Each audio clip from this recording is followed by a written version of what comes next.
Bánh da lợn khoai mì có rất là nhiều cách để làm. Mình muốn làm cái bánh nó mềm mại giống như là cái bánh mà mình làm bằng bột vậy. Những cái lớp mà có khoai mì á, thì nó dẻo rất là ngon.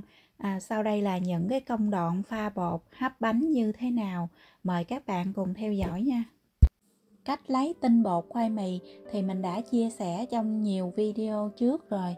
Các bạn có thể mở lại xem nha. Trong cái video này thì mình chia sẻ, mình nói sơ lại thôi. 600g khoai mì. Các bạn có thể mua khoai mì đông lạnh hoặc là khoai mì cũ rồi về mình mài cũng được nha.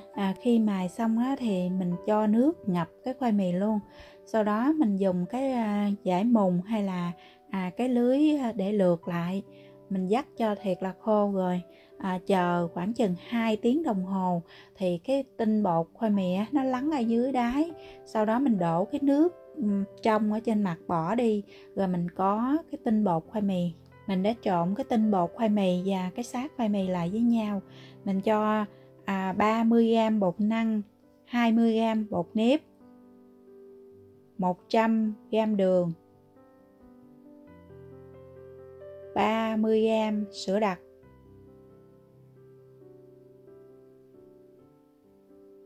2 ống vani hoặc là 1 muỗng cà phê vani nước nha.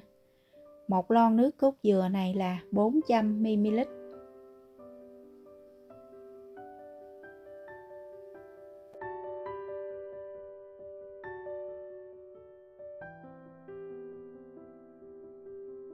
Nhớ cho 1/4 muỗng cà phê muối.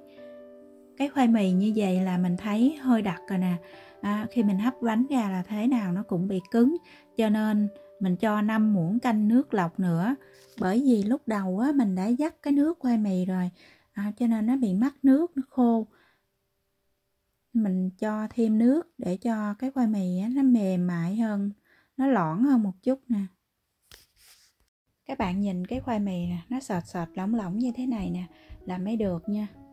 Rồi mình để một bên. Tiếp theo đây là mình đi pha cái màu xanh lá dứa, 300g bột năng, 150g đường, 1/4 muỗng cà phê muối, 250ml nước lá dứa, khoảng 8 cọng lá dứa mình xay với 250ml nước. Để cho cái màu xanh nó đẹp hơn thì mình cho vào đây là 2 giọt cái màu xanh lá dứa cô đặc nha. Một lon nước cốt dừa 400ml.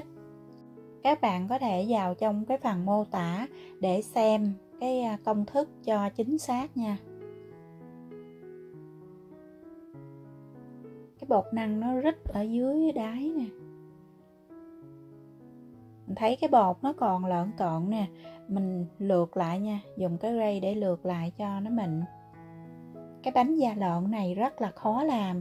Nếu mà các bạn pha mà không có đúng công thức á, là cho ra cái bánh nó sẽ bị cứng, làm cho cái bánh nó không có ngon. Bột nó chảy ra như thế này là mới được nè.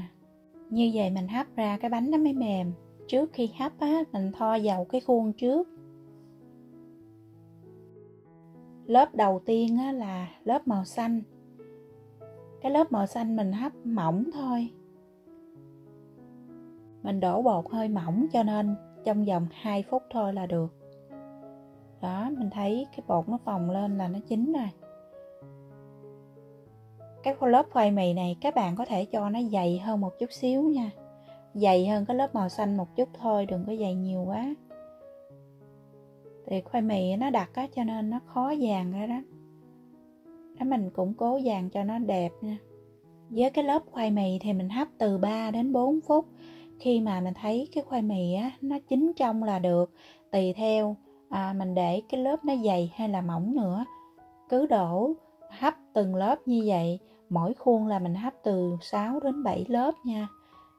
Rồi mình thay thế một cái khuôn khác nếu mà còn dư bột. Thì với cái khuôn này á, mình sẽ hấp 2 lớp để mình làm bánh da lợn cuốn. Các bạn có thể làm cho đám cưới nè, đám giỗ hay là tiệc gì đó. Mình hấp cái bánh chỉ có 2 lớp thôi để mình cuốn lại cho nó nhỏ gọn và nó đẹp nữa. Khuôn này mình vừa hấp xong giống như là rau câu sơn thủy hơn. Cái bánh da lợn mà cuốn đó thì khi mà còn nóng á, còn ấm ấm đó là mình cuốn liền. Các bạn mà để nguội thiệt là nguội, cuốn rất là khó dính. Cuốn xong rồi khi mà nguội á, tất cả cái bánh mình hấp xong nó nguội á, thì mình đậy lại rồi mình để cho nó thiệt là nguội mới là mình cắt nha.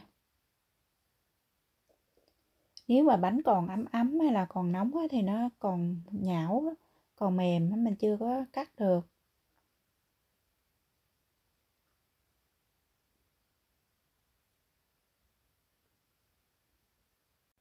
Bánh rất là mềm luôn. Bánh da lợn á, mình cầm lên mà nó giống như là nó tuột xuống á, nó rớt xuống á, là mới là ngon nha. Còn mềm như dịu quặt như vậy. Do là khoai mì cho nên nhìn nó không có mướt, nó mịn giống như là bột. Đó, cái bánh mình cầm lên nó dịu quặt như thế này là nó mới ngon nè. Nếu gia đình các bạn mà ít người, mình làm ít á, thì mình chia đôi cái công thức này ra nha. Bánh da lợn á, là một cái loại bánh mà nó rất là dễ bị thiêu á, nó mau thiêu lắm bởi vì nó có nước cốt dừa. Thì cho nên các bạn hấp á, xong á, mình ăn trong một ngày đó, nếu mà không hết thì mình cho vào trong tủ lạnh nha. Còn một cách bảo quản khác nữa là mình cho vào ngăn đá. Khi mình làm nhiều quá đó, ăn không hết đó, thì mình cho từng phần vào trong cái hộp nhỏ rồi để vào ngăn đá. Khi nào á mình ăn á, thì lấy ra hấp lại. Lúc đó thì cái bánh nó vẫn mềm mại, vẫn ngon, y như là lúc mới ban đầu mình hấp. Bánh da lợn khoai mì của mình đã xong rồi. Chúc các bạn thành công. Hẹn gặp lại trong video sau.